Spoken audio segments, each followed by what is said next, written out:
বাধ্য হয়েও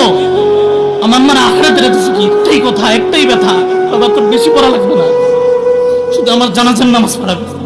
শুধু আমার জানাজার নামাজ পড়াবে, আর কিছু লাগবে না। বাধ্য হয়েও আমার মার আখড়াতে রেখেছে কি, আমার এখনো মনে আছে, ওই যে বিজ্ঞান না এখানে আছে, আমি যখন পাগলামি করছি আমার মা বলছে আল্লাহর গজব তোর উপরে পড়বে, তুই যদি লেখাপড়া না করিস আমার মনোমুখ দেখবি। আজকে আমি আলোচনা করতেছি, আমার সেই মা কবরের মধ্যে পড়ে আছে। আমি বাইদ্যার ছেলে হয়েও, সাপুরের ছেলে হয়েও আমার মার যদি আখিরাতের ফিকির এত থাকে, বলেন আপনাদের তো স্বাবলম্বী, আপনাদের নিজস্ব জায়গা আছে,